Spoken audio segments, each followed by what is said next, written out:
예, 말씀드린 것처럼 바로 우리가 내용으로 들어가겠습니다. 우선 중간에 보면은요, 한 서너 장 넘기시면, 4-5장 넘기시면 거기에 들어가는 말 이렇게 되어 있고 1부, 2부, 3부 아래서 그 타이틀 한번 좀 보십시오. 타이틀 까맣게 되어 있고 글씨는 흰 걸로 되어 있죠. 까맣게 되어 있고 글씨는 흰 걸로 되어 있는데 거기에 보면 들어가는 말 이런 것들은 여러분들이 참조해서 나중에 다 차근차근 읽어보시면 좋겠고요. 주목할 것은 10개의 동사입니다. 10개의 동사. 첫 번째 제1부는 그분을 점점점 하는데 4가지가 나와 있죠. 그분을 모르다. 예, 2가지 종류가 있어요. 아예 그분을 몰라서 구원받지 못한 사람이 있고, 그분을 믿고 구원은 받았는데 그 다음에 그분에 대해서 아는 게 없어. 그런 경우도 있어요. 그래서 하나님에 대해서 잘 모르는 사람이 있죠. 예. 자, 그래서 그 다음에 주님의 은혜로 이제 알게 되었습니다. 주님을. 그래서 이분을 이제 자주 만나게 되죠. 알게 되고 친해지면 자주 만나야죠. 그 다음에 이분은 우리와 사귀기 위해서 성육신, 인간의 몸으로 이 땅에 찾아오셨다. 그 다음에 2번째 테마는요, 그분 안에 거하는 건데요. 첫 번째는 그분 안에 빠지다 그랬어요. 이게 우리의 마음이 사랑에 빠지다 이런 표현 쓰죠. 예, 그분에게 빠지다 그랬고요. 2번째는 6번에 보면, 동사 6번에 보면 그분 안에 머물다. 우리 보통 거하다란 말 우리는 많이 썼는데 거하다 또는 머물다. 3번째 7번은요, 그분 안에 살다. 이게 이제 신앙생활이죠. 그분 안에 살다. 그 다음에 이제 마지막 3부에 이제 우리가 결론이 뭐냐면 그분처럼 거룩하다, 그분처럼 사랑하다, 그분처럼 이기다. 이게 이제 우리의 최종적인 목표입니다.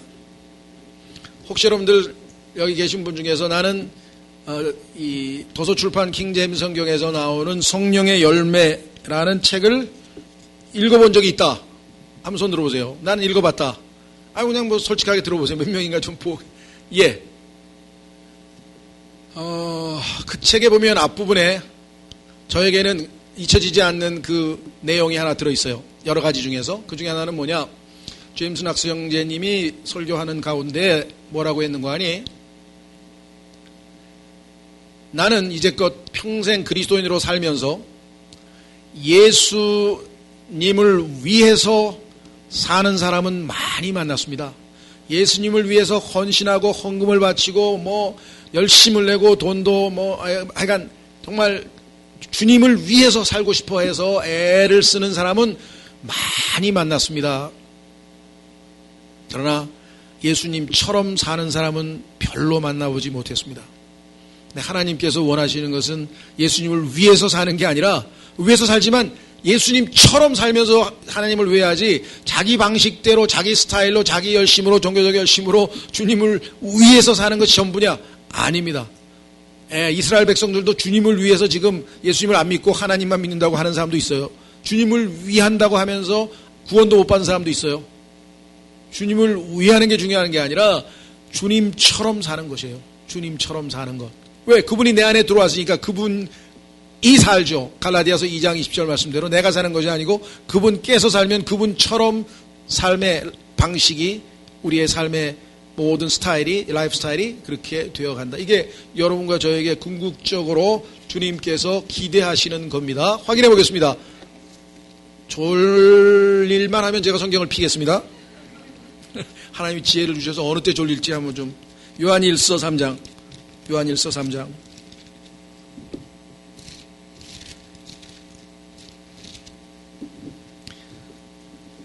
하나님의 뜻은 우리가 상상하는 것보다 차원이 다르게 높습니다. 어떻게 우리 같은 정말 이기적이고 자기중심적이고 정말 육신적이고 이와 같은 존재를, 우리 같은 이와 같은 존재를 하나님의 아들이신 예수님처럼 만드시겠다고 생각하셨을까? 그게 가당키나 할 것인가?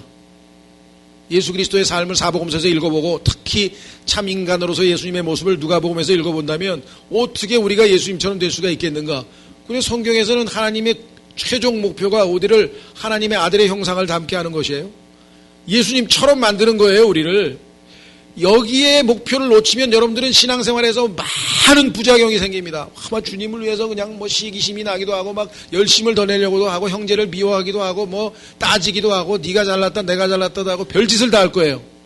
그러나 목표가 예수님처럼 되는 것으로 목표로 삼은 사람은 그런 것으로부터 벗어날 수가 있습니다.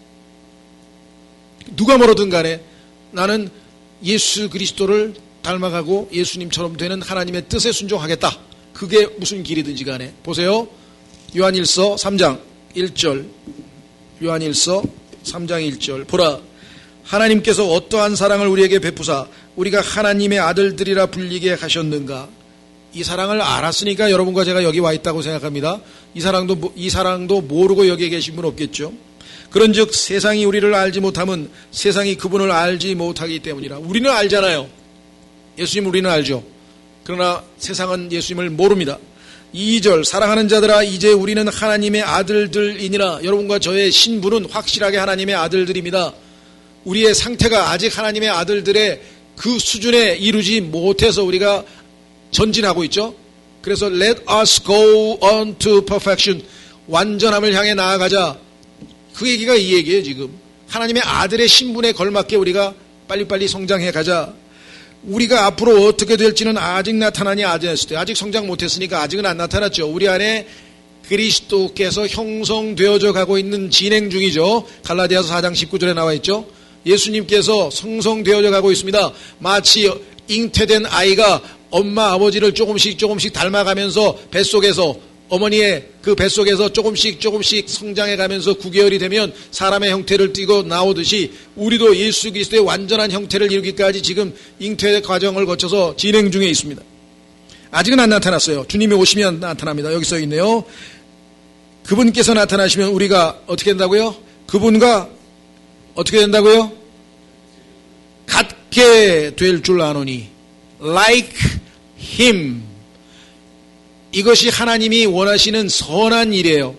빌립보서 1장 6절에 우리 안에서 선한 일을 시작하신 그분께서 그리스도의 날에 이르기까지 분명히 will perform 이루시겠다. 그래서요 옆에 있는 분들 우습게 여기지 마세요. 나중에 다 예수님처럼 될 사람들인데 벌써부터 아유 저 게으르고 저 이기적이고 아유 저 자매 나 싫어 아이고 저 형제 그렇게 함부로 비판하지 마세요. 나중에 다 예수님처럼 될 사람들이에요. 왜? 하나님의 뜻이잖아요. 하나님께서 will perform 이루시겠다 그랬는데 못 하시겠어요? 내가 나를 보면 절대로 못 될 것 같아요. 예수님처럼. 그러나 나는 내 말을 안 믿어요. 내 생각을 안 믿어요. 저는 하나님을 신뢰해요. 하나님 말씀을 믿어요. 그래서 오늘날 저는 빌립보서 1장 6절만큼 저를 기쁘게 해주는 성경 구절이 없어요. 왜? 하나님은 반드시 나를 예수님처럼 이루실 것이다. 선한 일을 완성하실 것이라고 했기 때문에. 그리고 여기 써 있잖아요. 그분과 같게 될 줄을 아노니. 왜 압니까? 믿으니까 알죠. 하나님의 말씀을 믿으니까 알죠. 그렇죠? 나중에 얼마나 여러분과 제가 고결한 성품이 되어서 예수님과 같은 성품이 그때 외형이 아닙니다. 이게 이미지가 아니에요. like him은 라이크니스예요. 라이크니스는 성품에 관한 것이고 이미지는 외적인 우리의 영과 혼과 몸에 대한 어떤 외적인 구조에 관한 것인데 형상만 아니라 외적인 형상만 아니라 우리의 모양도 우리의 성품도 예수님처럼 될 것이라고 성경에서 약속을 해놨어요. 그러니까 하늘나라가 좋은 거예요. 왜? 다 예수님 같은 사람만 사는데 무슨 문제가 있겠어요? 아무 문제가 없어요.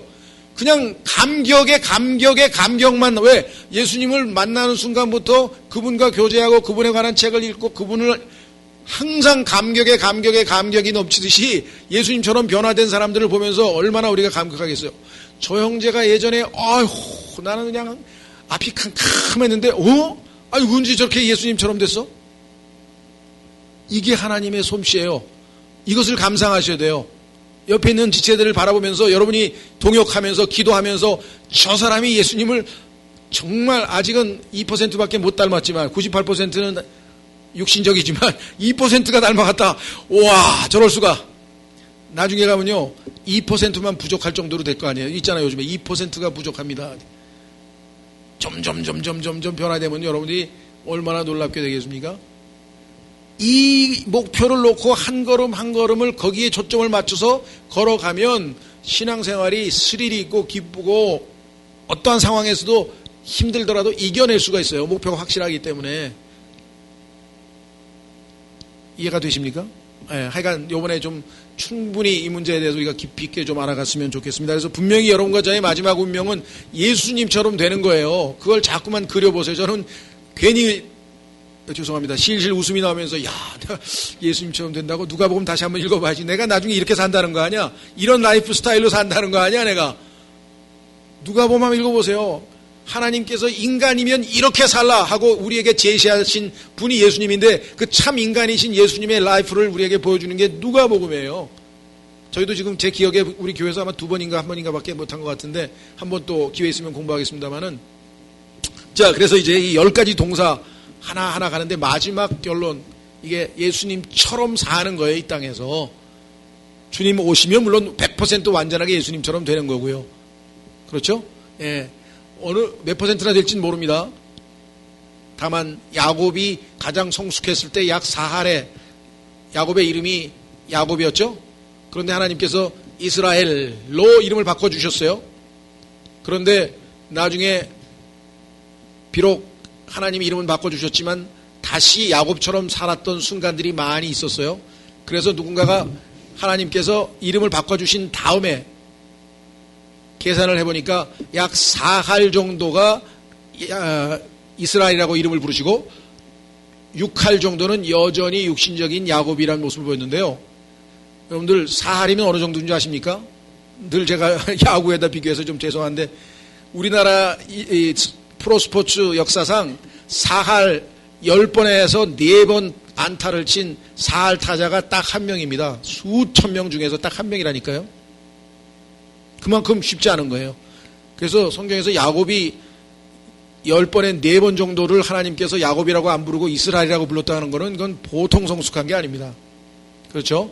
그래서 하여간 우리는 그걸 뭐 계산을 하자는 게 아니라 한 걸음 한 걸음 조금씩 예수 그리스도를 닮아가는 그것이 우리의 신앙생활의 초점이 돼야지 다른 여러 가지 그 어떠한 것도 우리에게는 수단이고 부수적인 것뿐이다. 그렇죠? 자, 그래서 이제 쭉쭉 속도를 내서 읽어가겠습니다. 자, 펴십시오. 16페이지. 그분을 모르다. 성경 구절은요, 제가 킹제임스 성경으로 바꿔서 읽어드리겠어요. 그래서 필요한 경우는 찾고요. 왜냐하면 이게 조금씩 다르기 때문에 지금 개혁성경으로 지금 인용이 되어 있어서 그걸 바꿔서 제가 읽어드리겠습니다. 자, 그분을 모르다. 1번. 사귐의 영성은 우리는 사귐이라고 하는 한글 대신에 교제라고 하는, 영어의 fellowship이라고 하는 교제라고 하는 용어로 우리 금정역은 번역되어 있다는 것. 그분이 내 안에, 내가 그분 안에. 생각할수록 마음에 평안이 깃들고 든든해집니다. 이 말을 생각하니 제가 가장 좋아하는 시편 중 하나인 131편이 떠오릅니다. 주여, 내 마음이 거만하지 아니하고 내 눈이 오만하지 아니하오며 내가 큰 일들이나 내가 감당하지 못할 놀라운 일들을 행하지 아니하나이다. 실로 내가 내 혼으로 고요하고 평온하게 하기를 젖대 나이가 그의 어머니 품에 있음 같게 하였나니 내 혼이 젖대 나이와 같도다. 이스라엘아, 지금부터 영원까지 주를 바랄지어다. 자, 지금 첫 번째 테마가 주를 모르다입니다. 여러분, 이 세상의 신을 예표하고 있는 파라오라고 하는 출애굽 당시에 그 이집트의 황제 칭호죠. 왕의 칭호가 파라오죠. 파라오에게 모세가 가서 하나님께서 명하셨습니다. 내 백성을 가게 하라. 내 백성이 나를 위하여 희생제를 드릴 것이다 라고 했더니 주가 누구기에 내가 그 말에 복종해야 되느냐? 나는 주를 모른다. I know not. 나는 주를 모른다. 이 세상에 있는 사람들도 다 주님을 알지 못합니다. 예수님이 누군지 몰라요. 하나님이 누군지 몰라요. 그렇죠? 이 세상 신이 바로 그 성경에서 처음으로 주를 모른다고 발언한 당사자예요. 그렇죠? 자, 넘기십니다. 젖대 나이가 어머니 품에 안겨있는 모습을 상상해 보십시오. 왜 젖된 아이라고 했을까요? 젖먹이 아이는 어머니 품에서 먹을 것을 구합니다. 하지만 젖된 아이는 더 이상 어머니 품에서 구하는 것이 없습니다. 그냥 품에 안겨있는 것으로 족합니다. 만족하고 있죠. 그 품에서 어머니의 체온을 느끼고 향기를 즐기는 것으로 만족합니다. 다윗은 인간이 하나님과 나누어야 할 관계가 그와 같다고 생각했습니다. 하나님 안에서 진정한 만족과 안식을 찾는 것이 인간의 삶에서 가장 중요한 일입니다. 그래서 3절에 지금부터 영원토록 주께 소망을 둘지어다 라고 권고합니다. 자, 여기에 나와 있는 이 히브리어 관련된 내용은 여러분들이 참조하시고요. 자, 넘기시면 19페이지로 가시면 두 번째 패러그래프에 자, 중요한 거는 주님을 바라는 건데 이것이 그저 현실 속에서 주님과 나와의 평안한 안식 가운데에서 그저 정말 우리 현실에서부터 도피해서 주님과 나의 평안한 그런 관계만을 강조하기 위한 것이냐, 그게 아니라는 거죠. 여기에서 이제 우리가 조심하셔야 돼요. 저는요 정말 주님과의 그냥 기도하면서 말씀 읽고 너무 행복하고 좋아요. 그게 잘못된 건 아니에요. 그거는 정말 우리가 누려야 할 최고의 특권이기는 하나, 보세요. 그 다음에 뭐라고 되어 있나? 그렇다고 해서 그분이 내 안에 내가 그분 안의 상태가 내적이고 사적인 평안을 누리는 것으로 끝난다고 생각하면 오해입니다. 이런 분들은 저 수도원에 가가지고 밤낮 주님과의 1대1의 수직관계에 만족하고 사는 사람, 수도원에 가 있는 사람들이죠. 근데 우리는 그게 주님이 원하시는 게 아니라는 거죠. 시편 131편의 영성은 세상 모든 일로부터 벗어나 하나님의 품에 도피하는 것을 말하지 않습니다. 그런 믿음은 영적 아편이라고 비난받기에 충분하고 영적 환각과 별로 다르지 않습니다. 그분이 내 안에 내가 그분 안의 상태는 내면의 상태에 관한 것이기도 하지만, 주님과 나의 1대1의 내면의 교제이기도 하지만 일상의 삶에 관한 것이기도 합니다. 이것이 실천하는 신앙이죠. 또한 이것은 세상에서 살아가는 삶의 방식에도 관계되는 말입니다. 인생을 살아가는 태도에 관한 말이기도 하고 죽음을 대하는 태도에 관한 말이기도 합니다. 그분이 내 안에 내가 그분 안에, 이것을 저는 사귐의 영성이라고 부르고 싶습니다. 과거에 내주 혹은 동거라는 표현을 자주 사용했습니다. 우리도 성령께서 우리 안에 내주하신다, 이 내주라고 하는 용어를 많이 쓰죠. 안에 거하신다. 또 동거라고 하는 것은 찬송가에 보면 주께서 우리와 함께 동거함을, 이런 동거라고 하는 함께 거한다는 표현으로 또 사용도 했습니다. 자, 그리고 이것은 정적인 의미가 강합니다. 그렇죠. 머물러 있는 거죠. 그러나 행동을 요하는 것은 동행이란 말을 썼어요. 요즘에는 동행이란 말을 많이 사용합니다. Walk with God. 그죠? 에녹이 주와 함께 동행했다. 노아도 주와 함께 동행했다. 이거는 이제 동적인 거죠. 머물러 있는 상태도 중요하지만 함께 살아가는 과정도 중요합니다. 동거와 동행의 의미를 모두 포함하는 것으로 저는 사귐이라는 단어를 사용하려고 합니다. 이 fellowship이죠.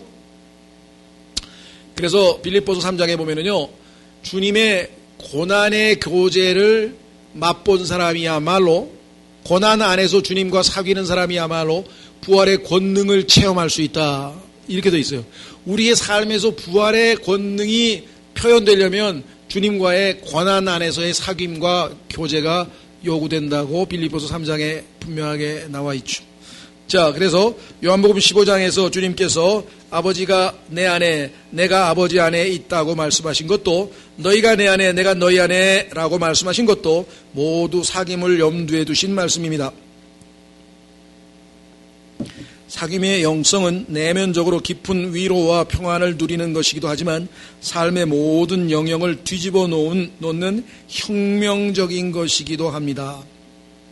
우리가 믿음으로 의롭게 되었지만 믿음으로, 그 다음에 히브리서 11장을 보시면 다 뭐예요? 믿음으로 떠났다, 믿음으로 그 다음에 뭐예요? 걸었다, 믿음으로 어떻게 했다, 이 동사가 계속해서 나오죠. 그래서 믿음은 역동적인 행동과 함께하는 그와 같은 특성을 지니고 있습니다. 자, 그래서 시편 131편에도 그러한 전복적 암시가 담겨 있습니다. 가만히 있는 내면적인 것뿐만 아니라 뒤집어서 보니까 행동적인, 역동적인 믿음 얘기가 나온다. 다윗은 그분이 내 안에 내가 그분 안에의 상태를 경험한 다음에 살아가는 방식이 달라졌습니다. 거만과 오만을 버렸고 큰 일과 감당하지 못할 일을 내려놓았습니다. 자신의 야망을 위해 자신과 주변 사람들을 들볶는 삶을 청산했습니다. 사람들로부터 인정받으려는 욕구를 채우기 위해 끊임없이 분심하지 않았습니다. 하나님의 품 안에서 이미 모든 것을 얻었기에 삶의 동기와 목적이 달라졌습니다. 채우기 위해서가 아니라 채워졌기에, 무엇을 얻기 위해서가 아니라 이미 얻었기에 그것을 나누면서, 이것을 킹제임 성경에서는 communicate라 돼. communicate. 서로 communicate 하라 이거죠. 주고받으라 이거죠. 나누라 이거죠. 나누며 살았습니다. 그의 삶의 혁명적인 변화가 일어난 것입니다. 자, 두 번째 주제로 가면 모르고 믿는다. 이제 우리의 상태를 점검합니다. 그리스도인들에게 예수님에 대해서 얼마만큼 알고 있는 것, 당신이 예수님에 대해서 알고 있는 것 원하는 만큼 다 써라. 그 시험지는 무제한으로 줄 테니까 몇 장 쓸 것 같습니까, 여러분이? 예. 이 고시 시험 보는 사람들 보니까요, 변호사 시험 보는 사람들 보니까요, 뭐 이제 객관식 시험도 보지만 주관식 시험 보면요, 아침에 8시에 들어가서 5시까지 시험지 막 10장을 다 채워야 돼요. 그것도 과목 하나. 예? 그렇게 어마어마한 지식을 쌓았는데, 우리는 예수님을 지금 몇 년 배웠습니까? 몇 년 동안 예수님에 대해서 알았습니까? 근데 예수님에 대해서, 예, 그래서 하늘나라에 가면 제일 좋은 방법이 뭐라 그랬어요, 제가? 예수님의 이름을 한 100개 정도 외우노라 그랬잖아요. 우리 교회에서 예수님의 이름들, 칭호들 얼마나 많이 했습니까? 그래도 그것 하나하나 적어가면서 예수님에 대해서 우리가 쓸 내용들이 많겠죠. 그렇죠? 자, 읽어갑니다. 예수님께서 사람들이 그러는데, 사람들이 나를 누구라 하더냐? 뭐라고 합니다. 엘리야라고도 하고, 선지자라고도 하고, 대언자라고도 합니다. 예수님께서 가장 궁금했던 건 뭐예요? 너희는 나를 누구라 하냐? 그렇죠? 제자들이 예수님에 대해서 얼마나 알고 있는지 궁금해 하셨죠? 자, 그분이 내 안에, 내가 그분 안에로 표현되는 사귐의 영성을 제대로 이해하기 위해 먼저 그분에 대해 생각해 볼 필요가 있습니다. 그것이 요한일서의 초점 중 하나입니다. 이 편지가 쓰여질 당시에 그분에 대해 잘못된, 그릇된 가르침을 퍼뜨리는 사람들이 있었고, 이 편지의 독자들도 그들의 잘못된 가르침에 넘어갈 위험에 직면해 있었습니다. 그 중에서 가장 이제 유명한 것이 영지주의 또는 가현설 해가지고 예수님에 대해서 전혀 성경적이지 않은 이상한 얘기를 퍼뜨려서 예수님을 잘못 알려줬어요. 우리도 이런 일 많이 합니다. 그래서 예수님을 안 믿고 가버리는 사람이 있어요. 하나님 안 믿고 가버리는 사람들 중에는 여러분과 제가 하나님을 잘못 소개해서 일어난 일이 있어요. 예를 들면 제일 쉬운 것, 창세기 3장에서 죄를 지었습니다, 아담이. 그래서 하나님께서 아담을 찾아오셨습니다. 아담, 너 어디 있어? 어디로 도망갔어? 지금 하나님이 지금 아담 잡으러 왔습니까? 경찰로 왔습니까? 검찰로 왔습니까? 아니면 아담아, 네가 어디 있느냐? 나와 함께 있어야 될 내가 죄를 짓고 두려워서 무서워서 도망을 쳤다니, 네가 어디 있느냐 이 녀석아 라고 지금 불쌍히 여기서 그를 찾으러 온 것입니까? 여러분은 어떻게 생각하세요? 뭐 대부분에 계신 분들이 이제 복음을 경험했으니까, 성경에 보니까 주께서 어찌 이 미물 같은 인간을 그렇게 마인드풀, 깊이 생각하시나이까? 어찌하여 이런 미물들에게 찾아오시나이까? 라고 시편 8편의 시편 기자가 얘기했듯이, 창세기 3장에서 하나님은 함께 영광스럽게 교제를 나누면서 사귀면서 산책을 했잖아요. 에덴의 동산에서 함께 산책을 하던 당사자가 죄를 짓고 하나님이 무서워서 도망을 쳤으니 그 얼마나 비참한 처지에 놓이게 됩니까? 벌 주려고 지금 잡으러 왔습니까? 지금 감옥에 체포해가지고 집어넣으려고? 근데 그렇게 하나님을 소개하는 사람이 있어요. 그래서 무서워서 지옥 갈까봐 뭐 겁나서, 아니면 뭐 저런 무지몽매한 하나님을 내가 왜 믿어? 이게 지금 우리가 잘못 하나님을 소개해놔가지고 하나님을 안 믿으려고 하는 사람들이 속출하고 있다는 거 여러분도 아세요? 난 그런 적 없다. 말로는 안 했을지 모르지만 여러분의 행실로도 그럴 수 있죠. 여러분의 행실로도 하나님을 완전 잘못 소개해버릴 수도 있죠. 그렇죠? 자, 그래서 다시 돌아옵니다. 그릇된 가르침. 이 편지의 독자들도 그들의 잘못된 가르침에 넘어갈 위험에 직면해 있었습니다. 삼위일체신 하나님을 우리에게 계시하신 예수 그리스도가 누구인지 제대로 알리는 것이 이 편지가 쓰여진 가장 중요한 이유입니다. 그렇습니다. 넘기셔서 24페이지. 당신은 당신이 믿고 고백하는 하나님이 어떤 분인지 알고 있습니까? 정직하게 한번 답변해 보세요. 스스로에게 나는 하나님을 얼마나 알고 있는가? 요한 1서의 뒷부분에 가면요. 어린아이, little children, 어린 자녀들아. 너희는 왜 어린 자녀냐? 너희가 하나님 아버지를 알고 있기 때문이라. 너희가 죄 사함에 죄 용서를 받았기 때문이라. 죄 용서 받고 하나님이 우리 아버지다. 요거만 알면 little children의 수준에 계속 머물러 있는 거예요. little children. 12살 미만이에요. 예? 그런데 청년들은 강하여서 마귀를 이기고 승리하는 삶을 삽니다. 그래서 더 성숙해서 Father, 아버지 수준의 영적으로 성장하면 아비들아, 내가 너희를 왜 아비들이라고 부를까요? 이는 너희가 처음부터 계신 분을 알기 때문이라. 단지 하나님을 나의 아버지, 나의 구원을 시켜주신 나의 영적인 아버지, 영들의 아버지, 아버지 수준에서가 아니라 온 우주 만물의 지고의 존재, 영원부터 영원까지 존재하셨던 그분으로, 즉 처음부터 계신 분을 알기 때문에 너희는 아버지라고 불릴 정도의 영적 수준이 된다. 이렇게 얘기를 했다. 여러분도 지금 어느 정도 수준이 되어 있는 게 요한일서에서는 지금 일단 3단계로 했는데 성경 전체에 보면은요, 베이비, 성경에서는 베이비가 아니고 베이브란 말 썼어요. B-A-B-E. 그건 이제 Y 대신에 E를 썼는데 갓난아기란 뜻입니다. 그래서 고린도전서에 나와 있는 사람들한테 너희는 지금 시간이 한참 지났는데 아직도 베이브냐? 아직도 젖을 빨고 있냐? 히브리서에도 마찬가지. 그런 사람들이 있어요. 베이브. 조금 지나면 뭡니까? child. 그 다음에 아까 얘기했죠? 어린 자녀들아. little children. 그 다음에 그러니까 순서가 그랬죠. babe, little child, child, young man, man, father, elder. 그래서 장로로서의 충분히 하나님을 잘 성숙된 상황에서 알고 있는 지경에까지 우리가 한 단계 한 단계 한 단계 계속해서 영적으로 성장해 가는 것이 신앙생활이지. 그게 본질이라. 자, 다시 돌아옵니다. 성부, 성자, 성령, 성삼위 하나님에 대해 얼마나 알고 계십니까? 그래서 이 알아가는 지식에서 성장하라고, 은혜 가운데 성장하라고 베드로후서 3장 18절에 말씀하고 계시잖아요. 얼마 전 여기 보면요, 86세, 저 읽진 않겠습니다. 여러분들 읽어보세요.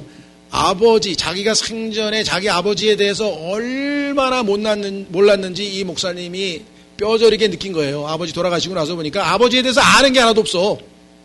여러분은 아버지가 생선을 좋아하시는지 고기를 좋아하시는지 그건 아시나요? 한번 생각해 보세요. 아버지가 아이스크림 중에서 요구르트 요맘때를 좋아하는지 스틱, 뭐라 그러네, 그거. 딱딱한 거, 안고 들어있는 거 뭐라 그래요, 그거. 비비빅을 좋아하는지. 우리 인진이는 알아요. 딱 비비빅 갖다 줘요. 왜? 내가 그걸 좋아하는 걸 아니까. 이건 어떠세요? 하나님께서 여러분들에게 경배를 좋아하는지, 찬양을 좋아하는지, 뭘 좋아하는지 잘 알고 그 하나님의 기분에 딱 맞게 대접하십니까?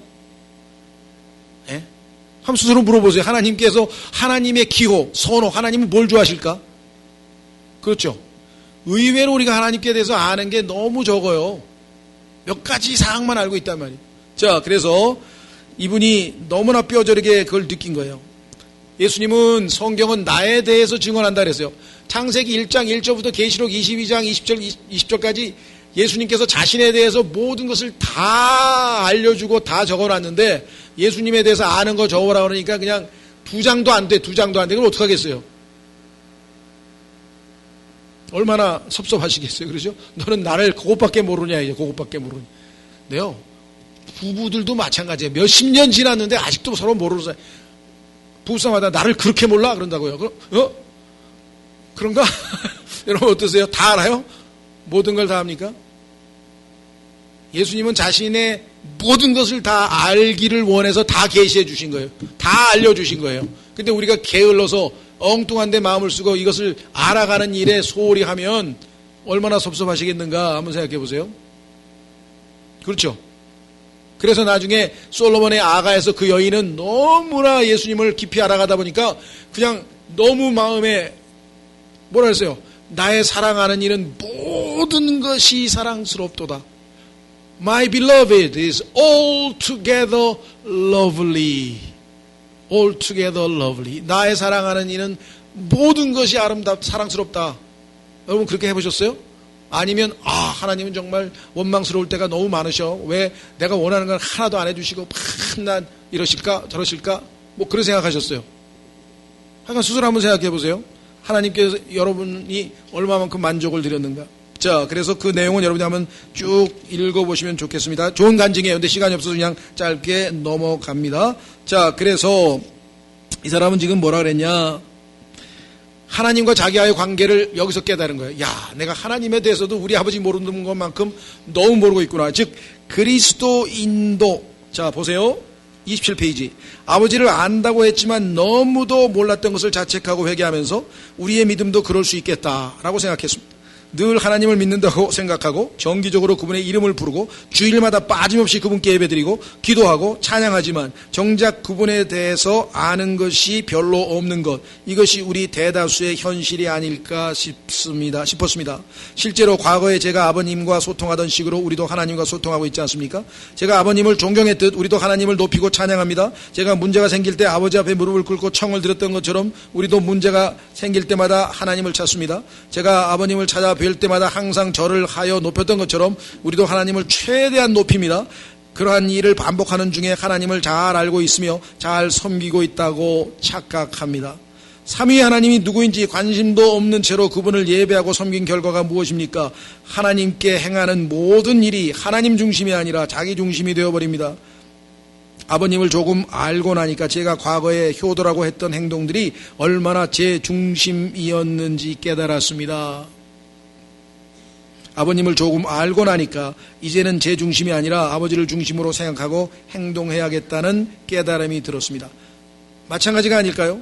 하나님을 알지도 못하고 알아볼 생각도 없이 그저 눈 질끈 감고 하나님이라고 생각하는 어떤 대상을 위해 바치는 예배와 찬양과 기도가 무슨 소용일까요? 그 믿음이 우리에게 어떤 의미일까요? 자기 중심적인 우상 숭배와 무엇이 다를까요? 오늘날 교회가 왜 이렇게 문제가 많습니까?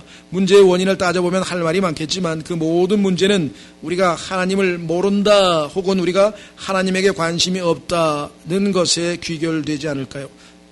각자 자신에게 진지하게 물어보십시오. 스스로 한번 물어보십시오. 과연 나는 내가 믿는 하나님을 알고 있는가? 그분을 알려는 열심이 있는가? 그분을 알아가고 있는가? 지금 현재 진행. 하나님이라는 우상. 성경에 보니까 우리의 우상은 아이돌, 예수 그리스도죠. 자, 우리의 형상. 그 사랑 얼마나라는 찬양이 있습니다. 저는 이 찬양을 아주 좋아합니다. 특히 후렴구가 좋습니다. 저는 모르는 찬양인데 여러분 아시는 분이 계실지 모르겠습니다만은, 자, 찬송가 가사에 보니까 다 표현 못해도 나 표현하리라. 다 고백 못해도 나 고백하리라. 다 알 수 없어도 나 알아가리라. 다 닮지 못해도 나 닮아가리라. 이 찬양의 고백대로 삼위의 하나님을 우리로서는 다 알 수 없지만 우리에게 허락되는 한도까지는 알아가려는 구도적 노력이 우리에게 있습니까? 주님을 더 알아가고자 하는 열심이 있느냐, 구도적 노력이 있느냐, 그렇죠? 그래서 기독교가 이 구도적 노력을 안 하고 그저 은혜 이런 받는 그런 신앙에 머물러 있는 것을 비판하고 있네요. 그래서 밑에서 두 번째 밑으로 내려갑니다. 기독교는 너무도 쉽게 다 알았다 혹은 다 이뤘다라는 자기 자만에 빠지곤 합니다. 사실은 갓난아이에서부터 출발해서 주님을 풍성하게 알아가는 그 과정이 중요하다는 것이겠죠. 자, 그래서 32페이지 은혜의 복음을 오해한 것입니다. 예수 그리스도께서 십자가의 희생과 부활을 통해 우리의 구원을 위해 필요한 모든 것을 이루어 놓으셨습니다. 또한 그 은혜를 믿음으로 받아들이면 구원을 위해 필요한 모든 것은 충족됩니다. 하지만 그것으로 끝나는 것이 아닙니다. 은혜로서 구원받았다면 그 다음에는 구원받은 자로서 하나님을 닮아가는 과정이 있어야 합니다. 기독교의 구도는 도를 추구하는 것은 은혜를 얻고자 하는 노력이 아니라 은혜 받은 자가 하나님을 더 깊이 알아가려는 노력입니다. 피조물인 인간이 하나님을 다 아는 것은 불가능한 일입니다. 어떻게 하나님을 우리가 다 알겠습니까? 많은 하나님께서 계시해 주신 그 성경을 통해서 한 걸음 한 걸음 알아가는 길로 가는 거죠. 지구가 너무도 크기에 인간의 눈에는 평평하게 보이는 것처럼 너무도 크신 하나님은 인간에게 다 파악되지 않습니다. 그리고 그렇기에 더 알아가기를 원합니다. 예술가들이 예술적 완성을 다 이루지 못하지만 그것을 향해 끊임없이 발버둥치는 것처럼 말입니다. 그와 같은 구도적 노력 없이 다 알았다 하고 더 할 필요가 없다, 충분히 알았다고 스스로를 속이며 살아가는 것이 우리의 현실 아닙니까? 그러다 보니 하나님 앞에서 기도하고 찬양하고 예배한다고 하지만 실제로는 자기 자신을 높이고 있는 것은 아닙니까? 명목은 하나님을 예배하는 것이지만 실은 우상을 섬기고 있는 것이 아닐까요? 요한일서의 마지막 구절은 이렇게 경고합니다. 어린 자녀들아, 너희 자신을 지켜 우상들을 멀리하라. 요한일서 전체를 통해 요한이 경계하는 것은 예수 그리스도를 잘못 알고 그로 인해 삼위의 하나님을 잘못 아는 것입니다. 그 대표적인 사상들이 뒤에 설명이 될 텐데요. 하나님이 아닌 다른 것을 섬기는 것은 결국 자신을 신으로 섬기는 것이 됩니다. 우상 숭배는 어느 세대나 가장 치명적인 그리고 가장 보편적인 영적 질병입니다. 지금 우리의 가장 큰 문제도 우상 숭배에 있다고 할 수 있습니다. 하나님을 알고 있다는 착각, 하나님을 알 만큼 알고 있다는 오해, 그리고 하나님을 알아가려는 것에 대한 무관심이 우리를 각종의 우상 숭배로 이끌고 있습니다. 그래서 우리가 정말 하나님에 대해서 얼만큼 알고 있는지, 모르고 믿고 있는 건 아닌지, 신앙생활하고 있는 건지 한번 살펴보자 그랬습니다. 자, 두 번째는 이제 알다인데, 이제 알다에서 조심해야 될 것은 뭐냐? 두 종류의 알다가 있기 때문에 그래요. 머리로 알 수 있죠? 마음으로 알 수 있죠? 그렇죠? 예. 그래서 소위 말하는 이 깨달음의 종교. 무슨 우리나라의 어떤 파를 내가 구체적으로 얘기하지는 않겠습니다만은 깨달았느냐고 물어보는 이상한 사람들이 있어요. 잘못된 건 아니에요. 왜? 예수님께서도 너희가 깨달았느냐? 너희 마음으로 깨달았느냐? 하고 물어봤어요. 그러나 깨달음으로 끝나는 게 아니에요. 그 깨달음을 통해서 그분이 누구이신지 알았다면 어떻게 해요? 그분을 만나서 사귐으로 들어가야 되는데 깨달은 것 자체로 그냥 거기서 멈춰버리는 경우가 허다한 거죠. 자, 그래서 오늘날 잘못된 종교 가운데 이 깨달음의 종교라고 알려진 소위 요즘에 이제 뉴에이지 사상이 포함되는데요. 보십시오. 요한일서에는 몇 가지 중요한 단어가 특히 자주 사용되고 있습니다. 그중 가장 많이 사용되고 있는 단어가 알다입니다. 이 알다라고 하는 것은 헬라어로 이제 기노스코라고 하는데 이것이 21번 사용되는데 5장의 짧은 편지에서 이렇게 자주 사용된 것은 아주 특별한 현상입니다. 그만큼 이 알다가 핵심인데, 자, 이러한 특별한 현상에는 반드시 이유가 있게 마련입니다. 앞에서도 언급했듯이 당시에 이미 믿음의 공동체를 흔들고 믿음을 혼잡하게 하는 사람들이 있었습니다. 예수님에 대해서 이단 교리를 전파하는 사람들이 있었는데 그 사람들에 대해 요한은 적 그리스도라고 표현했고, 유혹하는 자라고 표현했고, 거짓 대언자라고 표현을 했고, 이것은 매우 강한 표현입니다. 요한은 그들이 왜 적 그리스도이며 유혹하는 자이며 거짓 대언자인지 그 이유를 밝힙니다. 자,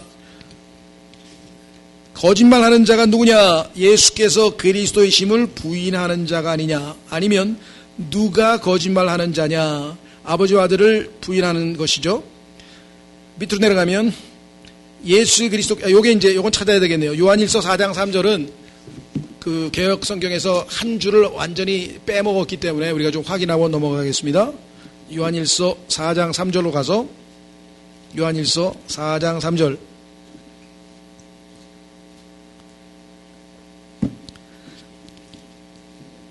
오늘날에는 예수님께서 참 하나님이라고 하는 것을 거부하고 예수 그리스도는 위대한 선지자 또는 위대한 혁명가 또 위대한 정치가 또 위대한 도덕가 이렇게 해서 예수 그리스도의 인성, 인간이신 예수 그리스도를 나타내고 예수님의 신성을 거부하시는 분들이 있죠. 그런 사람들을 오늘날 우리는 자유주의자라고 합니다. 왜냐면은 슈바이처라든가 그 다음에 마하트마 간디라든가 소위 말하면 상당히 많은 기독교인 비슷하게 알려져 있지만 실제로는 예수 그리스도를 참 인간으로서 존경하고 따를 뿐 실제 그분이 우주 만물을 창조하신 창조주 하나님이심을 믿지 않는 이단들이 오늘날 현재는 더 많아요.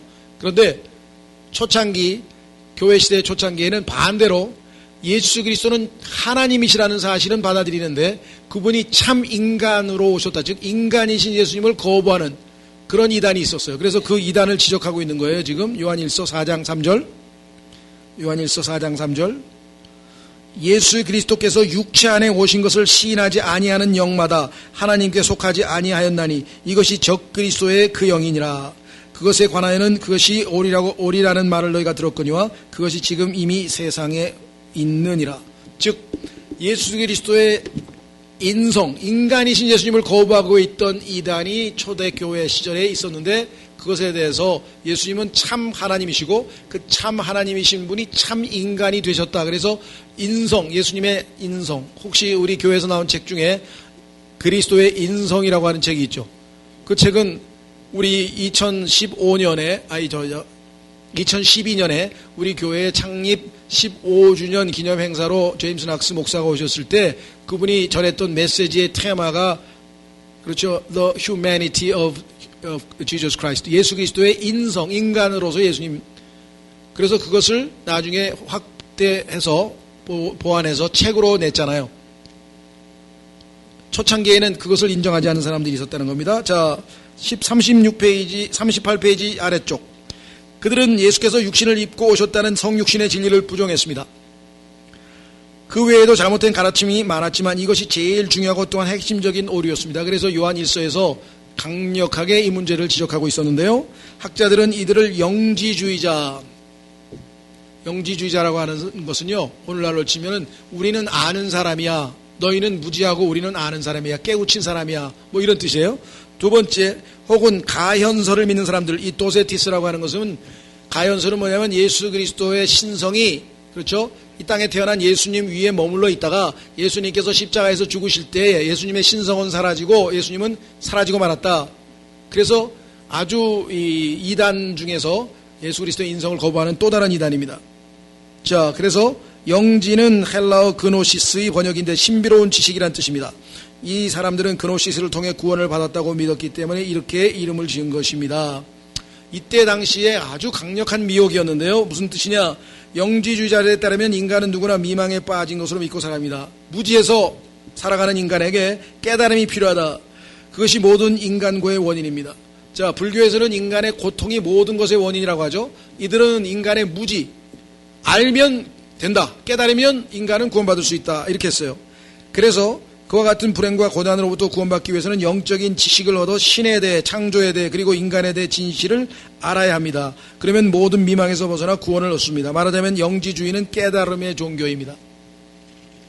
이것이 오늘날은 소위 말하는 뉴에이지 사상에 침투해서 오늘날 모든 인간은 자기 스스로의 진리를 가지고 있다, 주관적 진리를 주장하는 그런 사상이 되었습니다. 그래서 여기 나와 있는 내용들은 고대의 그 사상의 기원에 관한 것들을 쭉 설명했습니다. 그래서 넘어가셔서요, 이와 같은 영지주의가 당시에 얼마만큼 크게 부흥해서 교회에 많은 사람들이 이단 교리에 무너졌는가, 믿음이 무너져 내렸는가, 그런 증거는 교회사에 굉장히 자세히 등장합니다. 자, 43페이지 보시면요, 영지주의의 부흥이라고 나와 있죠. 그래서 그 영지주의의 부흥과 관련지어서 얼마만큼 당시에 많이 부흥했는지를 쭉 설명을 했습니다. 자, 47페이지로 가시면 나중에 읽어보시고요. 둘째 패러그래프. 영지주의가 부흥을 맞은 이유는 우리가 살고 있는 포스트 모던 시대의 정신과 잘 맞아떨어지고 인간의 타락한 지성에 잘 부합되기 때문입니다. 인간이 모든 것에 척도해요. 그렇기 때문에 인간을 드높이는 사상이기 때문에 당연히 오늘날 인기가 좋을 수밖에 없죠.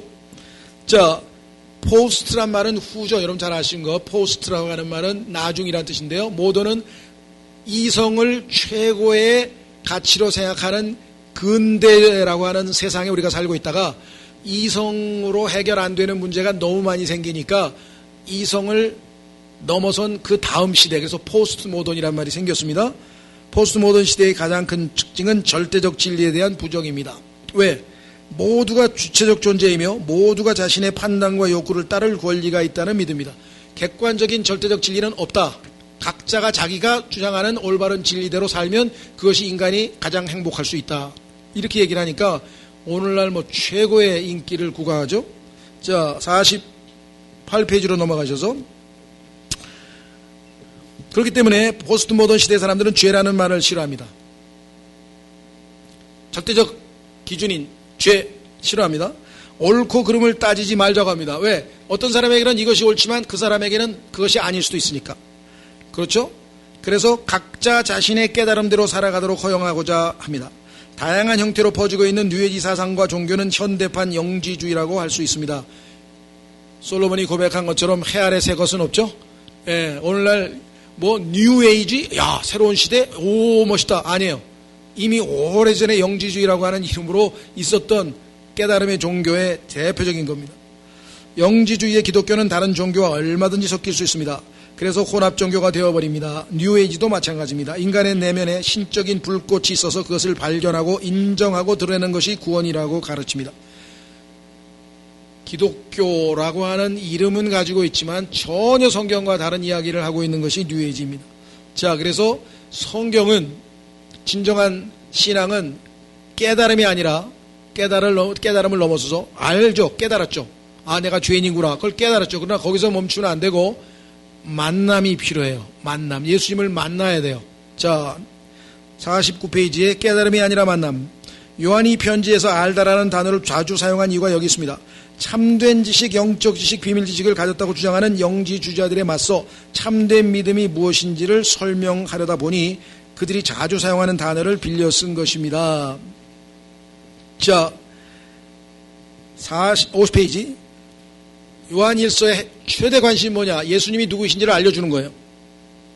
예수님이 누구이신지 제대로 알게 하는 데 있었습니다. 예수님에 대해 제대로 알기 원한다면 꼭 알아야 할 것이 있습니다.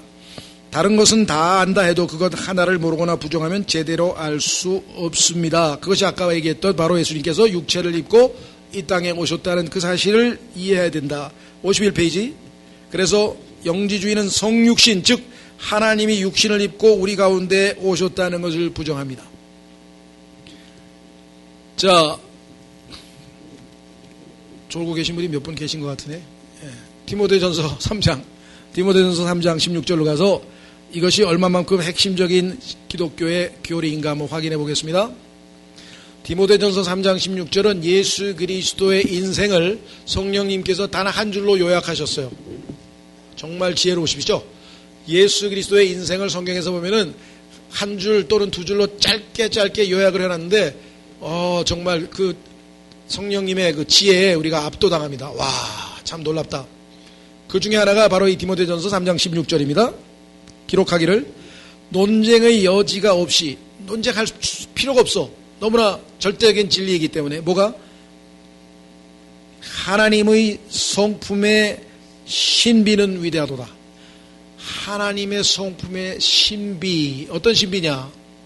하나님께서 육체 안에 나타나시고 온 우주 만물의 창조자, 만유보다 크신 분, 절대 지고의 최고의 존재, 전지전능하신 분, 이 어마어마한 그 분께서 인간의 몸을 입고 이 땅에 나타나셨다 이 말이에요.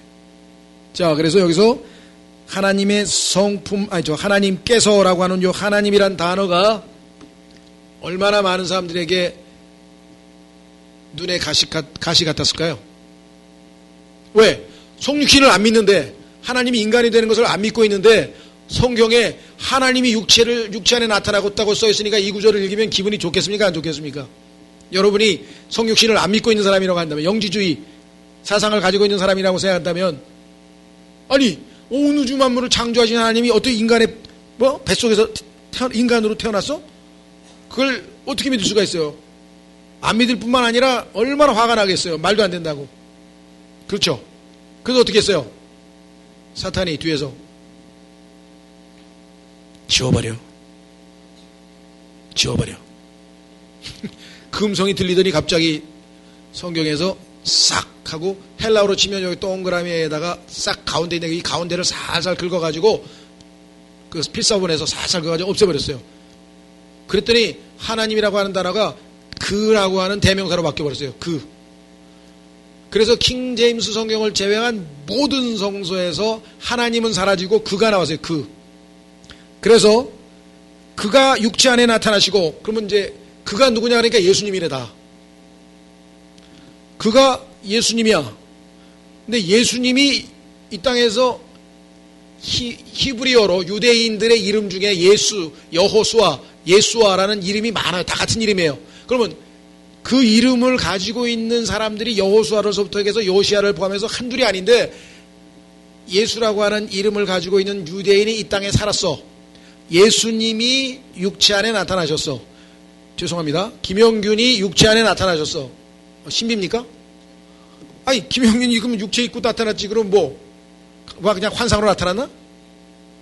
이상할 게 하나도 없어요. 이건 신비가 아니에요, 더 이상. 그런데 온 우주 만물을 창조하신 창조주 하나님께서 인간의 몸을 입고 이 땅에 보이는 몸을 입고 나타나셨어. 그러면 그것이 여기 나와 있는 것처럼 논쟁의 여지가 없이 위대한 신비 아닐까요? 그렇죠? 이해를 하고 계신 건가 지금? 반응이 어째 좀 이해가 되세요? 결정타예요. 예. 그래서 하나님이 육체 안에 나타나시고 이거를 안 믿는 이단들을 너희는 잘못된 하나님을 알고 있어. 하나님을 잘못 알고 있어. 하나님을 틀리게 알고 있어. 그것을 지적하기 위해서 이단들을 보여주고 밝히 진리를 드러내기 위해서 요한일서를 쓴 거예요. 그 이상한 하나님을 믿으면 잘못된 사람을 만나가지고 이상한 데로 끌려가는 거예요. 인질이 돼서 이제 영원히 이상한 데로 끌려가는 거예요. 우리를 내가 곧 길이요 진리요 생명이라고 하신 그 길, way to heaven, 하늘로 우리를 데리고 가실 그분, 진리의 길로 나를 인도하실 그분을 만나서 그분과 함께 가야 되는데 엉뚱한 길로 가는 거예요. 그렇죠? 그래서 여기 나와 있잖아요. 하나님의 성품의 신비는 위대하도다. 육체 안에 나타나셨잖아요. 그 육체를 입고 나타난 하나님이 어떻게 했어요? 그 다음에 성령 안에서 의롭게 되시고. 아니, 그분은 원래부터 의로우신 분인데 왜 의롭게 되셔요? 여기서 됐다는 얘기는 의롭지 않았던 분이 의롭게 됐다는 얘기가 아니라 이 영어의 단어가 이 justified라고 하는 말은 의롭다고 인정되는 거예요. 인정. 33년 반을 성령께서 아주 그냥 이런 표현이 적합한지는 모르겠습니다만 이 잡듯이 뒤지면서 그냥 처음부터 24시간 밀착 취재를 하고 싹 훑었는데 단 하나의 죄도 발견되지 않았다. 그래서 justified, 당신은 의로운 거 인정합니다 하고 성령님께서 인정해 주셨다는 거예요. 거기에서 만약에 죄라도 하나도 발견됐으면 예수님은 우리를 위해서 죽을 자격이 없는 거예요. 왜? 자기 죄 때문에 죽어야지. 이해가 되세요? 성경에서 예수님은 죄를 짓지도 아니하셨다. 죄를 알지도 못하신다. 죄와 상관이 없으시다. 왜 이걸 강조해요? 그래야 여러분과 저를 대신한 속죄 헌물이 되실 수 있는 거예요. 그래야 여러분과 저의 구원자가 될 수 있는 거예요. 예수님이 죄를 단 하나라도 지었다면 우리를 대신해서 죽을 자격이 없어요. 하나님께서는 단 하나의 죄도 없는 성령 안에서 의롭게 되신, 의롭다고 인정받은 한 인물을 찾고 계셨어요. 그래야 이 죄인들을 대신해서 십자가에서 대속의 죽음을 죽을 수가 있는 거라 이 말이에요. 그래서 예수님의 무죄, 죄 없으심이 그렇게 중요한 핵심 교리예요. 그런데도 그걸 모르는 사람이 있어. 심지어는 우리가 이단이라서, 왜 이단이라 그러니까 왜 당신들은 예수님의 피가 하나님의 피라 그러냐? 그래서 사도행전에 보니까 하나님께서 자신의 피로 교회를 샀다고 했으니까 하나님이 자신의 피로 하면 하나님의 피 아닌가요? 그랬더니 그건 아니래. 그러면 예수님의 피는 누구의 피입니까? 요셉의 피입니까? 요셉하고 마리아하고 부부 사이에서 정상적으로 태어나서 그러면 예수님의 피는 더러운 피고 죄에 약된 피고 우리의 죄들을 어떻게 씻어요? 예수님의 피는 하나님의 피, 즉 요셉과 마리아의 정상적인 부부관계에서 잉태된 것이 아니라 성령으로 말미암아 잉태되었죠. 그렇죠? 그래서 마리아의 피는 단 한 방울도 이 예수 그리스도 안에, 예수님 안에 들어갈 수가 없었고, 요셉의 씨에서 생성된 생명, 왜냐하면 생명이 씨에 있으니까. 그래서 육체 생명은 피에 있다 그랬잖아요. 그래서 요셉으로부터 피가 생성돼야 되는데 요셉하고 마리아하고는 한 번도 부부관계를 맺은 적이 없으니까, 그러면 이 피는 어떤 피예요? 하나님의 피다 이거예요. 죄 없는 피다 이 말이에요. 깨끗한 피다 이 말이에요. 그래서 우리의 죄를 씻을 수 있는 거예요. 그랬더니 그게 아니고 예수님의 피는 사람의 피하고 똑같은 피래요. 존 맥카더가 그렇게 가르쳤습니다. 그리고 우리를 이단이라 그랬는데 존 맥카더는 현재 우리나라 대다수의, 물론 그분이 쓴 훌륭한 걸 다 부인하는 거 아닙니다. 저도 그분 책 많이 읽어요. 좋은 책도 많아요. 설교도 잘해요. 대단해 뛰어나요. 그런데 이 문제에 있어서는 예수님의 피가 만약에 하나님의 피가 아니면 우리는 구원 못 받습니다. 예. 자, 그래서 넘어갑니다. 교재로 다시 돌아가요. 그래서 51페이지에 성육신에 대한 얘기가 나왔어요. 그렇죠? 자, 밑으로 내려갑니다. 성육신의 진리는 요한복음 1장에 가장 선명하게 게시되어 있습니다. 요한복음의 서두에 나오는 장엄한 선언을 들어보십시오. 태초에 말씀이 계시니라가 아니고 계셨었다. 계셨느니라. 요거 was로 되어 있거든요. 요거를 지금 이건 여기서 교리적으로 좀 논쟁이 심해요. 제가 여기서 길게 얘기할 수는 없고 신비롭죠. 태초인데 어떻게 과거가 나와? 이게 성경의 문법입니다. 예수님은 그 전에 존재했었기 때문에 태초 이전에 존재했었기 때문에 태초라고 했는데 시제가 현재가 안 나오고 과거 시제가 나와 있는 거예요. 예수님이 그 전에 존재했었다. 그래서 창세 전에 예수님께서는 하나님과 함께 영광 가운데 거하셨다는 얘기가 성경에 여러 번 나오죠. 그래서 이것도 아주 성경에서 잘못된 지적해야 될 부분인데 여기서는 이 얘기를 길게 하기보다는 이제 그 예수님이 어떤 분이신가를 설명하는 내용이 나옵니다. 태초에 말씀에 계셨느니라. 이 말씀이 하나님과 함께 계셨으니 이 말씀은 곧 하나님이시니라. 분명하죠?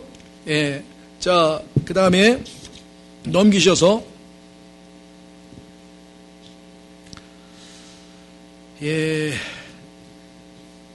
쭉 넘어가셔서 우리가 54절 54페이지에 보시면 요한복음 1장 14절에 말씀이 육신이 되어 우리 가운데 거하심에. 자, 요한 1서에서 말씀이 하나님이셨다 그랬는데 그 하나님이 우리 가운데 육신이 돼서 거하셨다. 이것도 성육신에 대한 얘기죠. 아까도 계속해서 지금 성육신에 대한 설명을 하고 있습니다. 어떻게 하나님께서 인간이 되셨는가, 이 문제에 대해서 정확하게 이해하셔야 돼요. 그래서 디모데전서 3장 16절은 결정적인 겁니다. 여기 계신 우리 교회 대부분의 성도들은 들으신 분도 있겠지만 저희 교회에 지금 예배당이 저희가 2005년도에 그 신길동에서 이제 이사를 왔어요. 지금 거의 15년 가까이 15년째 있죠. 그 이후에 우여곡절을 거쳐서 하여간 지금 지하까지 내려왔는데 한 번도 이 임대료를 올리신 적이 없어요. 그리고 양쪽에 그 공간도 거저 쓰게 하시고 하여간 많은, 우리가 볼 때는 정말 이상하리 많지 아주 뭐랄까 관대하게 모든 걸 다 처리를 많이 잘 해주셨어요. 그 이유 중에 하나가 뭔지 아십니까? 이 강 장로라고 하시는 분은 비록 순복음교회 장로이시지만 성경을 굉장히 많이 읽으세요. 개혁성경이지만. 근데 지금 모르겠어요. 근데 이분이 우리 교회에서 나온 킹제임스 성경을 보고 너무나 놀랐어요. 왜? 이분은 예수 그리스도의 신성을 철떡까지 믿고 있었던 분인데 우리 성경에 보니까 하나님이 육체를 입고 나타났다고 하는 디모데전서 3장 16절에 그가 아니고 하나님이라고 된 성경을 보고 너무나 확신이 드는 거예요. 이것이 예수님의 신성을 입증하는 결정적인 구절이구나. 그렇게 해서 하여간 순복음교회 장로도 올려놓고 하여간 인터넷에 이런 데다가 막 SNS를 잔뜩 올렸는데 그 다음에 와서 제가 그냥 이단으로 찍혔습니다, 지금. 신기한 거는요, 로마 카톨릭 교회에서 웬만한 그 카톨릭 비판 글서부터 시작해서 웬만한 글은 다 삭제한다. 삭제를 웬만해서는 안 한대요. 평화방송이라든가 이런 그 카톨릭에 나와 있는 거기다가 인터넷으로 뭘 올리면 자신들을 비판하는 내용이라도 웬만해서는 삭제를 안 한대요. 그런데 카톨릭 성경에는 이런 게 빠져 있습니다 하고 열쇠 구절을 올려놨더니 그 다음날 바로 삭제해버렸대요. 놀랍게도 로마 카톨릭 교회에서 극구 거부하고 있는 성경은 킹제임스 성경 하나뿐입니다. 왜 그런지 여러분들 한번 잘 생각을 해보세요. 자, 그래서 이제 성육신을 가장 강력하게 주장하고 있는 내용이 지금 언급이 됐죠. 자, 세 번째, 그분을 만나다. 좀 힘드신가요? 제가 좀 힘들죠, 더. 만나야 되니까 그분을 만나고선 그 다음에 쉬더라도 쉬어야 돼. 자, 오감의 복음. 요한일서에 보면요. 자, 찾겠습니다, 이거는. 요한일서 1장에 보면은 예수님에 대해서 그분을 보았고, 들었고, 만졌다 그랬어요. 왜? 육신을 입고 찾아오셨으니까. 하나님, 보이지 않는 하나님을 그렇게 할 수는 없죠. 예수님은 육신을 입고 찾아오셨잖아요. 그렇죠? 얼마나 우리에게 긍휼을 베푸신 겁니까? 보이지 아니한 하나님이 인간에게 자신을 보여주기 위해서 인간의 몸을 입고 찾아온. 자, 요한일서 1장 1절, 요한일서 1장 1절, 처음부터 계셨던 그것, 생명의 말씀에 관하여는 우리가 그것을 우리가 들었고 우리 눈으로 보았으며 자세히 살펴보았고 우리 손으로 만졌노라. 그 생명이 나타나심에, 그 생명이 예수님의 모습, 예수님 안에서 나타났죠. 우리가 그것을 보았고 또 아버지와 함께 계시다가 우리에게 나타나신 그 영원한 생명을 증언하며 너희에게 보이노라. 이 생명이신 분을 너희가 만나서 사귀어야 된다.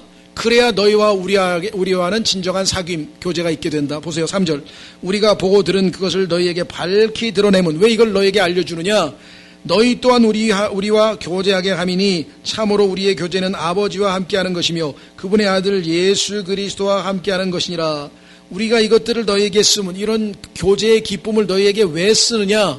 함께 기뻐하고 싶어서. 너희에게 쓰면 너희의 기쁨이 충만하게 하려 함이라.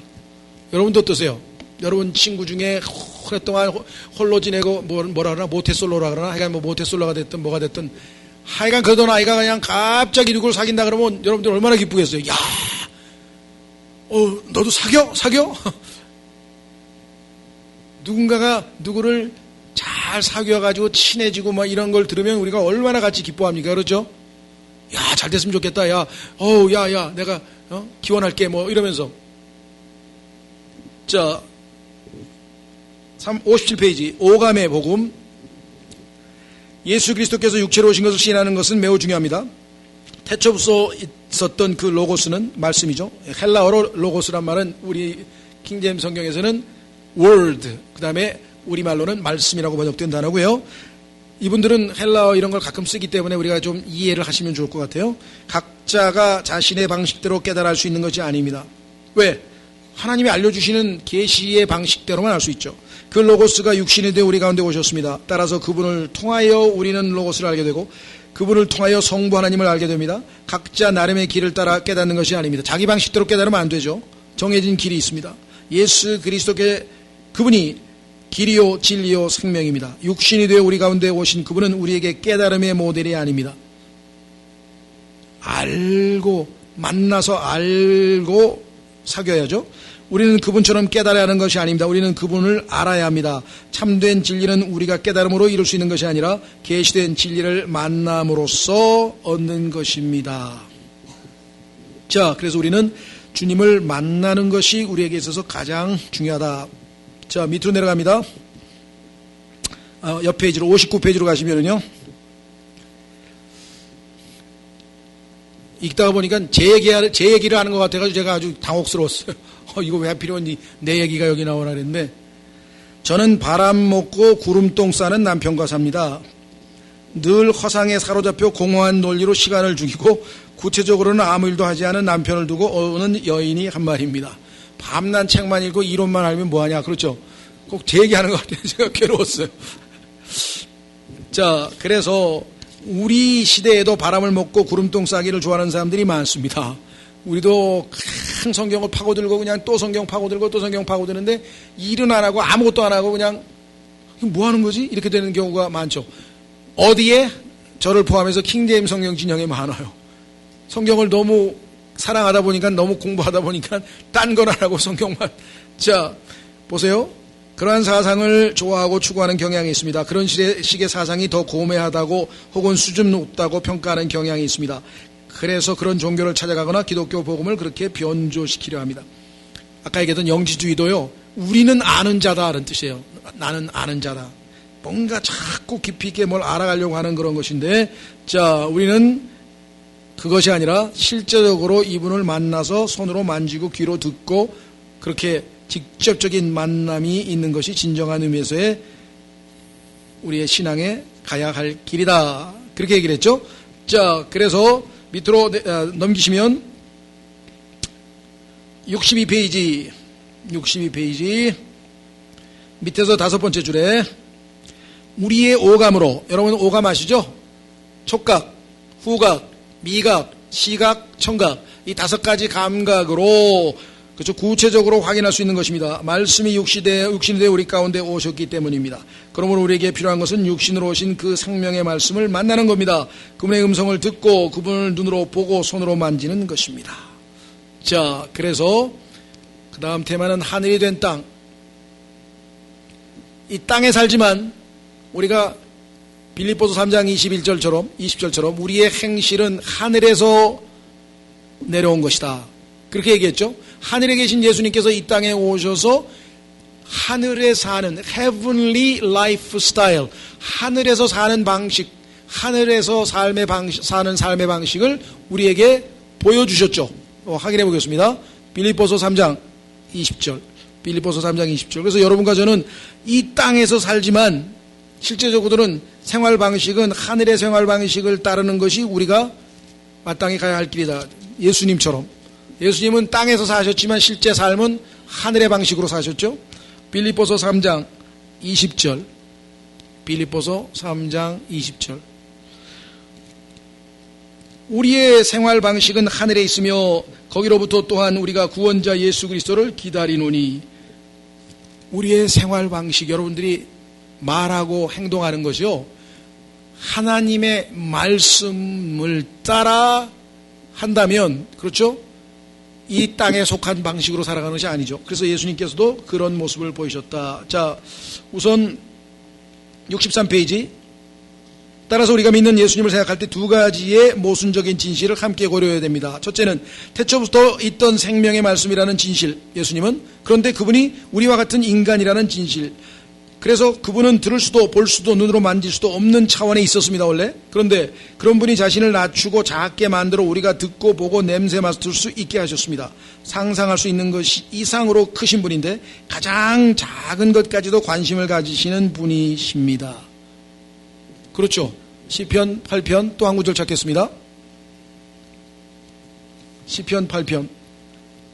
여러분들이 언젠가 한번 진정하게 하늘을 쳐다보면서 이 시편 기자의 고백처럼 고백을 한번 해보시면 어떨까 싶은데요. 이렇게 고백을 했어요.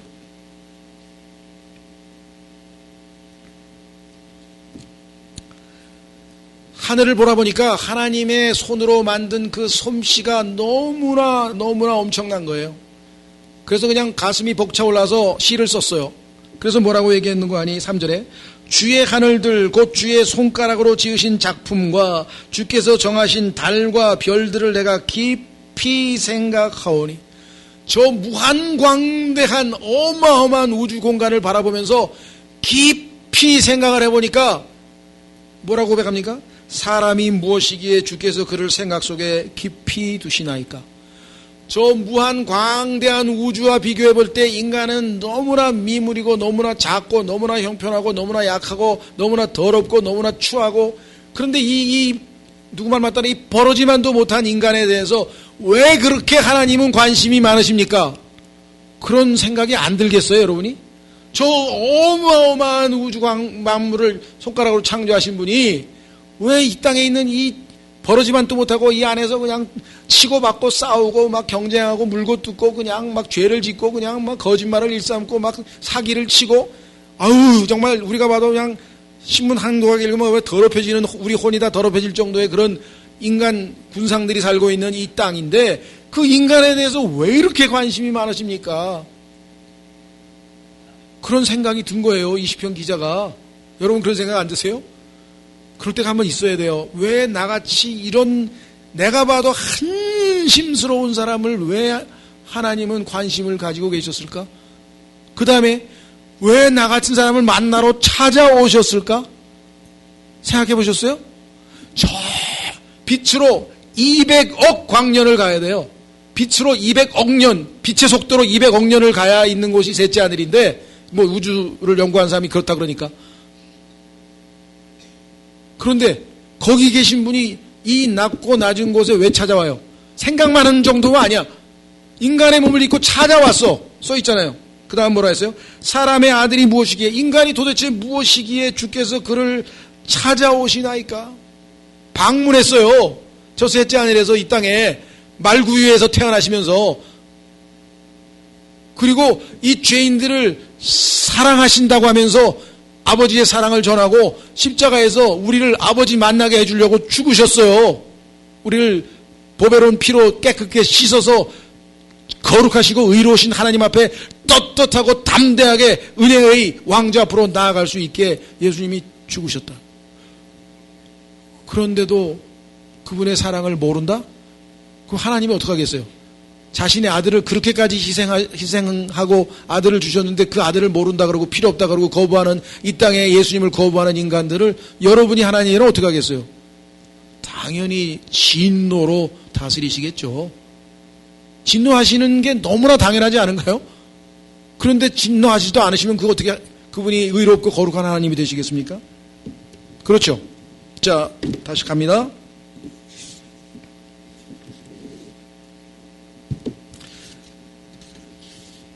찾으셨죠? 예. 그래서 넘기시면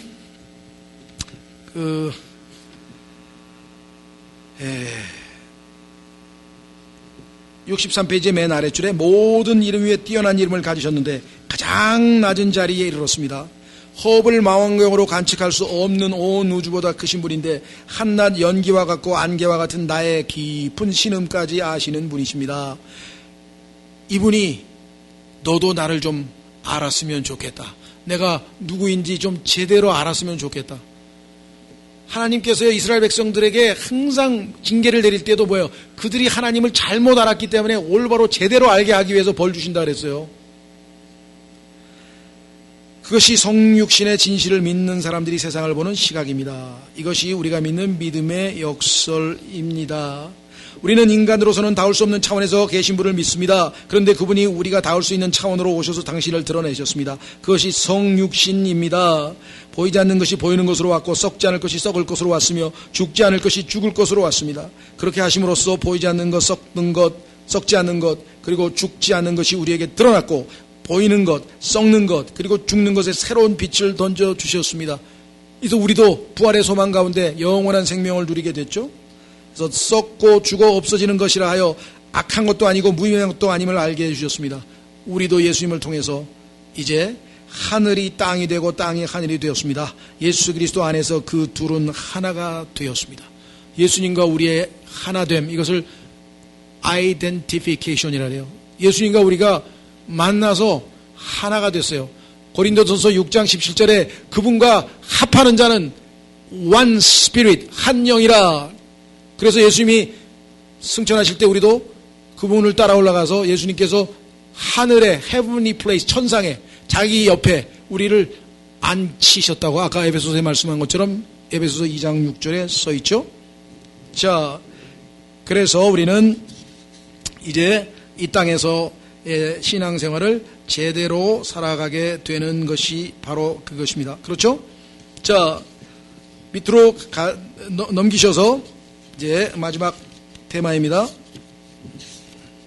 요거 조금 짧게 요약하고 우리가 내일 아침에 79페이지부터 이제 그분의 성육에 대해서 좀 살펴보도록 하겠습니다.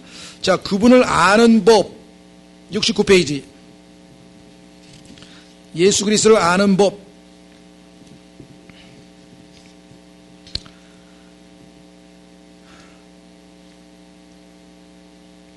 자, 쭉 넘어가셔서요. 72페이지로 내려갑니다. 밑에서 세 번째 줄 따라서 우리는 우리에게 드러난 그분의 모습을 보고 만지고 냄새 맡으면서 그분이 누구인지를 알아갑니다. 체험적으로. 자, 여러분들 성경에서 알다라고 하는 단어가 처음으로 등장하는 곳이 창세기 4장 1절이에요. 그죠? 거기에 보면 뭐라고 써있습니까? 네, 아담이 이브를 알매. 그거 어떻게 됐어요? 누가 태어났어요? 가인이 태어났죠. 그러니까 알다라고 하는 것은 머릿속으로 아는 게 아니에요. 얼마나 친밀한 체험적 지식이냐 이거죠. 예수 그리스도를 알게 되면 당연히 뭔가 생명의 열매가 나오는 거예요. 아담과 이브가 알아서 생명이 나왔듯이 열매가 나왔듯이 진정한 알은, 그래서 성경에서 이 알을 우리는 안다라고 번역했지만 어떤 성경에서는 동침한다고 번역을 했죠. 실제로 그렇게 그러니까 번역이 아니라 해석을 해가지고 그렇게 해석을 해놨잖아요. 그렇죠? 자, 그래서 다시 밑으로 내려갑니다. 72페이지. 우리가 만지고 듣고 냄새 맡을 수 있는 것은 출발점입니다. 그것을 전부로 생각하면 안 됩니다. 자, 요즘 기독교 신앙에 대해 그리고 특히 예수님과 복음서에 대해 끊임없이 비판서를 써낸 사람이 있는데, 이 사람이 자꾸만 예수님에 대해서 역사적인 인간, 즉 인간이신 예수 그리스도에 대해서 계속해서 써내려갔는데, 이것은 예수 그리스도의 육신만을 바라본 것이죠. 자, 그래서 74페이지 둘째 패러그래프로 갑니다. 오늘날 이 시대의 자유주의자들이 바로 이와 같은 짓을 하고 있는데, 넷째 줄, 저는 그 사람의 삶의 궤적을 보면서 참 딱하게 생각합니다. 왜? 예수님에 대한 역사적 연구가 그를 그렇게 오도한 것입니다. 육신으로 나타난 예수님만을 본 것입니다. 땅에 하늘이 임했는데 하늘만 보고, 땅만을 보고 하늘을 부정한 것입니다. 목숨 가운데 영생이 임했는데 목숨만을 붙든 것입니다. 예수님을 철저히 인간으로만 축소시켜 그리다 보니 그 자신도 온전히 인간적인 한계 안에 갇히게 되었습니다. 혹시 여러분들 아까 제가 얘기했던 슈바이처 박사에 대해서 들어보셨을 텐데, 슈바이처라고 하는 분이 쓴 책 이름이 아까 여기 나와 있는 것처럼 역사적 예수예요. Historic Jesus. 그 얘기는 뭐냐면 우리가 역사에서 목격할 수 있는 인간으로서의 예수님만 인정하고 물 위를 걷거나 죽은 자를 살리거나 뭐 하늘로 승천하거나 이런 예수님을 안 믿겠다는 거예요. 즉 초자연적인 예수 그리스도를 거부하는 그런 신앙. 이것은 오늘날 자유주의자들인데요. 우리나라에 약 860만 교회 다니는 사람이 한 860만, 개신교 교회를 다니는 사람이 약 860만으로 알려져 있는데, 제가 알기로는 아마 절반은 예수님을 그렇게 알고 있을 거예요. 절반 정도는.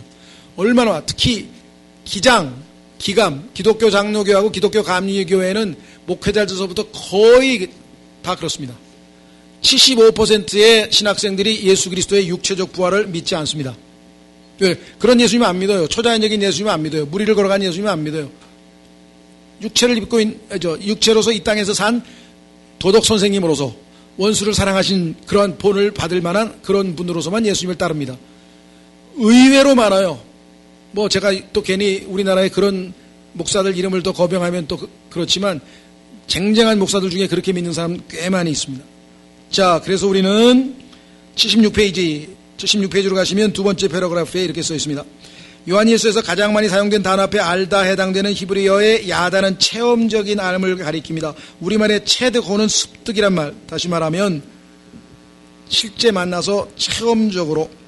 자, 77페이지 둘째 패러그래프에 그분을 제대로 만나 알면 믿음의 주제가 바뀝니다. 예수님을 만나기 전에 믿음의 주체가 나입니다. 내가 믿는 믿음이요 나를 위한 믿음이었습니다. 평안을 얻기 위한 믿음이었고 구원받기 위한 믿음이었으며 축복받기 위한 믿음이었습니다. 반면 육신을 입고 오신 그분이 태초부터 있던 생명의 말씀이라는 사실을 체험을 통해 알고 나면 나를 위한 믿음에서 그분을 위한 믿음으로 뒤집어집니다. 그분 앞에서 나의 바람과 관심은 다 사라져버립니다. 그분이 전부가 되고 나는 일부가 됩니다. 그분과의 만남은 나의 세상을 완전히 뒤집어 놓습니다. 예수 그리스도를 제대로 만나고 나면 예수님만 남고 우리는 더 이상 의미가 없는 것이에요. 그래서 그분께서, 그리스도께서 내 안에 사신다는 바울의 고백이 나올 수밖에 없는 것이겠죠. 그렇죠? 예. 그래서 우리가 지금 오늘 첫 번째 주제에서 상당히 세 가지, 자, 첫 번째는 아까 우리가 말한 것처럼 그분을 모르다에서 출발해서 알다까지 왔고, 이제 그분을 직접 만나다로 와 있습니다. 그리고 내일 아침에는 그분이 성육했다는 것이 얼마나 우리에게 신앙에 있어서 결정적으로 본질적인 것인지를 한번 짧게 복습하고, 그 다음에 이제 문제인 거예요. 한 번만 하고 끝이 뭐예요? 그렇죠? 여러분들 어떤 사람을 만났어. 근데 너무 또 만나고 싶어. 그런데 한 달쯤 있다가 전화합니까? 그날 밤에 집에 들어가자마자 내일 또 만나자 그럴 거 아니에요. 예수님한테 여러분 그랬냐 이가 내일 또 만나고 그 다음날 또 만나고 그 다음날 또 만나고, 뭐 어떤 사람은 176일 동안을 매일 만났다는 사람이 있더라고요. 사귀면서. 그럼 만나고 싶으니까. 뭐 여기도 계신 분들 그런 체험들이 있으신 분도 계실 거 아니에요. 그렇죠? 예. 그래서 그분에 빠지는 것서부터 시작해서 이게 솔로몬의 아가서의 1장에 시작되는 거예요. 그분에게 흠뻑 빠지는 거예요. 매료된 거예요. 그렇죠? 예. 자, 내일 4번 그분은 성육하였다부터 하겠습니다. 그래서 여러분들이 이렇게 메모하고 밑줄 쫙 거셨다가 이제 차분하게 여러분 스스로의 버전으로 한번 차근차근 읽어가면서 스스로 점검해 가면서 또 이 최종적으로 우리가 결론을 낼 때까지 한번 이분의 좀 그 메시지에 한번 귀를 기울여 보면 우리 스스로가 한번 신앙생활의 어떤 새로운 그 터닝 포인트, 새로운 어떤 변곡점을 우리가 얻지 않을까 이렇게 생각이 됩니다.